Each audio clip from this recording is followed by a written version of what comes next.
A Rússia está agindo rapidamente para ampliar sua presença e influência no cenário global em resposta direta às sanções impostas pelo Ocidente. Em sua estratégia, Moscou vem estabelecendo alianças estratégicas com uma gama de países que, assim como ela, nutrem hostilidade ou desconfiança em relação aos Estados Unidos e seus aliados. Essas nações incluem, mas não se limitam a, Venezuela, Síria, China e Turquia.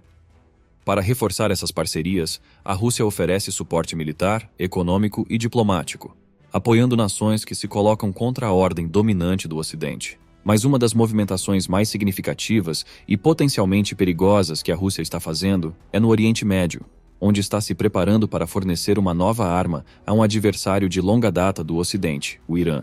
Essa arma não é apenas um armamento convencional, é um divisor de águas que poderia alterar o equilíbrio de poder na região e além. É algo que o Ocidente deveria se preocupar muito. Junte-se a nós enquanto analisamos como o Irã está prestes a conseguir novos mísseis hipersônicos de última geração da Rússia. Mas antes de continuarmos, quero te mostrar uma coisa. A Black November na Cloud Importados começou, e eles acabaram de lançar um combo especial para você. Na compra do relógio Smartwatch Ultra, você leva um fone AlphaPod de graça, e você pode escolher entre dois modelos, o Pro e o M90. Garanta hoje mesmo seu smartwatch com mais de 50 funcionalidades, e escolha seu AlphaPod totalmente de graça. Não perca essa oportunidade única. Use nosso cupom Realidade10 e escolha seu combo com um super desconto. E não se esqueça, é por tempo limitado, os links estão na descrição. O Irã está de olho na tecnologia de mísseis hipersônicos de ponta da Rússia para aprimorar seu programa de foguetes, representando um risco potencial para a região do Golfo. Segundo um relatório, publicado pelo Instituto Internacional de Estudos Estratégicos, IISS, revela que o conflito em curso na Ucrânia estimulou uma troca bilateral de mísseis e tecnologia de drones entre Teherã e Moscou.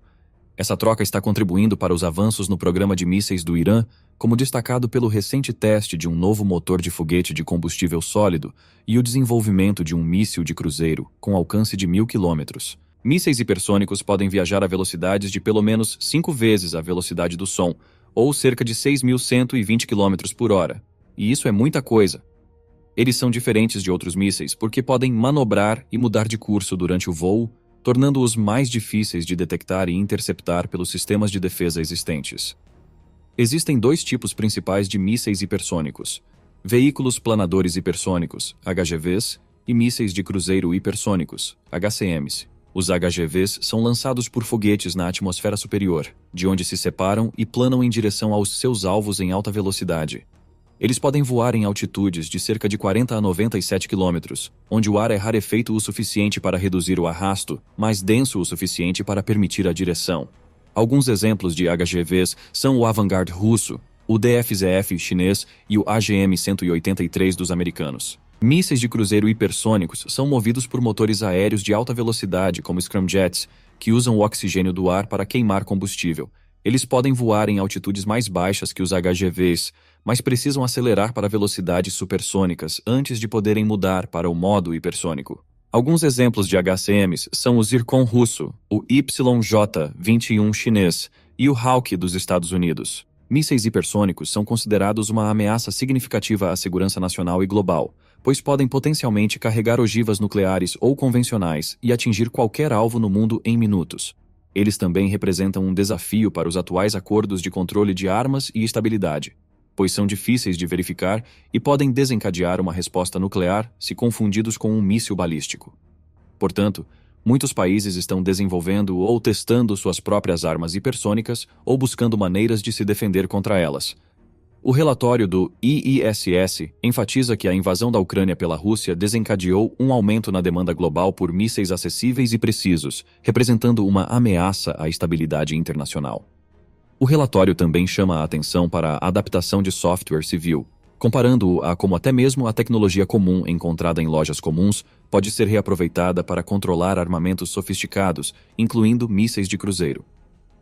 O relatório adverte que essa tecnologia poderia permitir que o Irã desenvolvesse mísseis hipersônicos, capazes de voar a velocidades de pelo menos 5 vezes a velocidade do som e evadir qualquer sistema de defesa existente.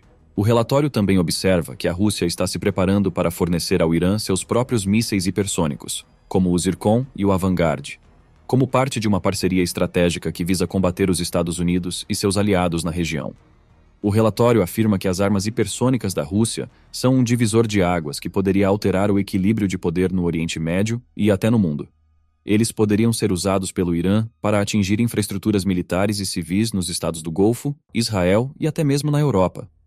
O relatório pede que a comunidade internacional tome medidas para impedir a proliferação de mísseis hipersônicos e para aumentar a segurança e a estabilidade da região. De acordo com o relatório Trajetórias de Mísseis Balísticos e de Cruzeiro na Guerra da Rússia na Ucrânia, essa colaboração revelou a nações menos ricas e, potencialmente, até mesmo a grupos terroristas que eles podem atingir locais distantes com precisão. O relatório também adverte que a proliferação de mísseis de precisão representa uma séria ameaça à segurança e estabilidade global. O conflito na Ucrânia, aliado ao fornecimento de armas do Irã aos rebeldes Houthis do Iêmen, demonstrou que a fabricação de munições de longo alcance e precisas é relativamente fácil e barata. O relatório destaca a acessibilidade de armas que empregam tecnologia de dupla capacidade no mercado aberto, citando exemplos como o míssil de cruzeiro iraniano 351 Qudus. Esta arma, baseada em um sistema GPS comercial e um pequeno motor a jato, pode voar até 1.500 km e carregar uma ogiva de 200 kg. O relatório afirma que tais armas podem ser usadas para atingir alvos estratégicos, como refinarias de petróleo, usinas de energia e bases militares, com custo e risco mínimos. Fica claro que os tratados internacionais de controle de armas atuais realmente não fizeram nada para conter a expansão descontrolada de mísseis de precisão. O relatório argumenta que os regimes existentes, como o Regime de Controle de Tecnologia de Mísseis, MTCR, e o Tratado de Forças Nucleares de Alcance Intermediário, estão desatualizados e inadequados para enfrentar os desafios emergentes. Antes do conflito na Ucrânia, o presidente russo Vladimir Putin orgulhosamente exibiu as notáveis capacidades dos mísseis hipersônicos Kinzhal, alegando velocidades de Mach 10 ou 12.300 km por hora, embora alguns relatórios sugiram um terço dessa velocidade. Enquanto as defesas aéreas da Ucrânia conseguiram abater até 10 desses mísseis, a Rússia agora está intensificando esforços para aumentar a velocidade do Kinzhal, visando pelo menos Mach 5 e melhorar sua sobrevivência contra defesas aéreas. O relatório sugere que esses desenvolvimentos podem incentivar outras nações a seguir um caminho semelhante ou buscar acesso à tecnologia e sistemas russos. O Irã também declarou sua busca por tecnologia de mísseis hipersônicos, e Moscou poderia oferecer um meio de acelerar esse esforço. A Coreia do Norte é outro país com o qual a Rússia está negociando. De acordo com o Serviço de Inteligência Nacional da Coreia do Sul, a Coreia do Norte exportou mais de 1 milhão de projéteis para a Rússia desde o início de agosto. Isso é um sinal da crescente cooperação militar entre os dois países, que compartilham uma fronteira e uma história de antagonismo em relação ao Ocidente. Acredita-se que os projéteis sejam usados pela Rússia em seu conflito em andamento com a Ucrânia, onde implantou milhares de tropas e artilharia pesada. Yoo Sang-bum, membro do partido governante e do Comitê de Inteligência Parlamentar, disse a repórteres que informou aos legisladores que mais de 1 milhão de projéteis foram exportados, o que poderia ser usado por mais de 2 meses na guerra entre Rússia e Ucrânia. Ele também disse que a Coreia do Norte está operando suas fábricas militares em capacidade máxima para atender a demanda da Rússia por suprimentos militares. Também existe a suspeita que a Coreia do Norte está nos estágios finais de preparação para um lançamento de satélite e atualmente está conduzindo inspeções no motor e no dispositivo de lançamento. Isso é motivo de preocupação para a comunidade internacional, pois o programa de satélites da Coreia do Norte é amplamente visto como uma cobertura para seu desenvolvimento de mísseis balísticos. A Coreia do Norte lançou vários satélites, mais recentemente em 2016, que foram condenados pelo Conselho de Segurança das Nações Unidas como violações de suas resoluções. A Coreia do Norte afirma que seu programa de satélites é para fins pacíficos, como pesquisa científica e comunicações. No entanto, especialistas alertam que a tecnologia e a experiência adquiridas com o lançamento de satélites também podem ser usadas para desenvolver mísseis balísticos intercontinentais que carregam ogivas nucleares e ameaçam os Estados Unidos e seus aliados. Oficiais americanos já advertiram a Coreia do Norte de que ela pagará um preço se fornecer armas a Moscou para usar contra a Ucrânia. Os Estados Unidos e seus aliados estão particularmente alarmados com a tecnologia que a Coreia do Norte busca em troca de armas da Rússia. De acordo com 2 oficiais americanos, a Coreia do Norte está buscando tecnologia que possa avançar suas capacidades em satélites e submarinos nucleares. Esse movimento pode representar um avanço significativo em áreas onde as capacidades da Coreia do Norte ainda não estão totalmente desenvolvidas. Com a guerra da Rússia na Ucrânia entrando em seu 21º mês, Moscou está urgentemente precisando de mais munição. Ambos os lados estão envolvidos em trocas pesadas de fogo diárias, esgotando os suprimentos de munição. A Rússia tem enfrentado sanções e embargos dos Estados Unidos e da Europa, que limitaram seu acesso a fontes estrangeiras de munição. A Rússia também tem lutado para produzir munição suficiente internamente devido à infraestrutura envelhecida e à falta de matérias-primas. Portanto, a Rússia recorreu à Coreia do Norte, que possui um grande estoque de munição e foguetes e está disposta a vendê-los por um preço de barganha. A Europa e os americanos estão enfrentando desafios em fornecer à Ucrânia a munição necessária para um contra-ataque sustentado contra a Rússia. Um oficial de defesa dos Estados Unidos mencionou em julho que as tropas ucranianas normalmente usam entre 2.000 e 3.000 cartuchos de artilharia por dia contra as forças russas. No entanto, a Ucrânia tem enfrentado uma escassez de munição, pois esgotou suas próprias reservas e ainda não recebeu apoio suficiente de seus aliados.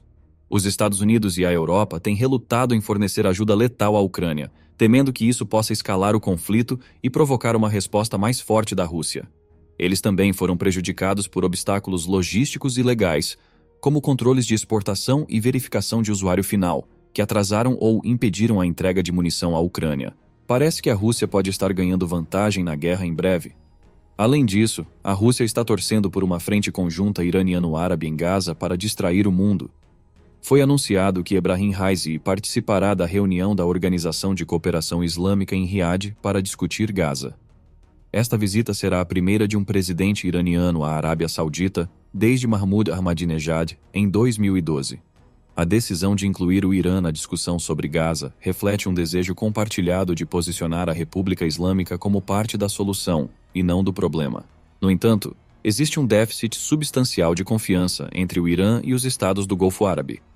Cada lado tende a ver os eventos através da sua própria perspectiva. O desafio para Raisi será convencer os estados árabes de que o Irã tem boas intenções e está comprometido com o bem-estar dos palestinos, em vez de explorar a situação para melhorar sua posição em relação aos seus vizinhos e aos Estados Unidos. O sucesso dos esforços diplomáticos de Raisi dependerá de sua capacidade de superar essa lacuna de confiança e transmitir um compromisso sincero com a estabilidade e cooperação regionais. Ainda não sabemos se o Irã vai conseguir persuadir os Estados Árabes de que sua participação nas discussões sobre Gaza é impulsionada por uma verdadeira preocupação com o bem-estar do povo palestino, ao invés de serem meras estratégias políticas. E para alcançar esse objetivo, Raisi terá que abordar algumas das principais fontes de tensão e desconfiança entre o Irã e os estados do Golfo Árabe. Estes incluem o programa nuclear do Irã, seu apoio a grupos na região, como Hezbollah e Hamas, seu papel nos conflitos na Síria, Iraque e Iêmen, e sua rivalidade com a Arábia Saudita pela liderança e influência regionais. Raisi terá que demonstrar que o Irã está disposto a se engajar em diálogo construtivo e compromisso nessas questões e que respeita a soberania e segurança de seus vizinhos. Ebrahim Raisi também terá que apresentar uma visão clara e coerente do papel e dos interesses do Irã na região, e como eles se alinham com os dos estados do Golfo Árabe. Ele terá que mostrar que o Irã não busca dominar ou desestabilizar a região, mas sim cooperar e coexistir com seus vizinhos. Ele terá que enfatizar os desafios e oportunidades comuns que o Irã e os estados do Golfo Árabe enfrentam, como a ameaça do terrorismo, o impacto das mudanças climáticas, a necessidade de desenvolvimento econômico e o potencial para intercâmbio cultural e religioso. A visita de Raisi à Arábia Saudita pode ser uma oportunidade histórica para melhorar as relações entre o Irã e os estados do Golfo Árabe e para avançar a causa da paz e justiça em Gaza. No entanto, isso exigirá muita coragem, honestidade e pragmatismo de ambos os lados, o que é uma missão extremamente difícil. Isso também significa que a Rússia conseguirá seu desejo de tentar distrair os Estados Unidos e a Europa com uma guerra maior do que a da Ucrânia. Bom, mas o que você acha disso tudo? Deixe nos comentários a sua opinião e nos vemos no próximo vídeo.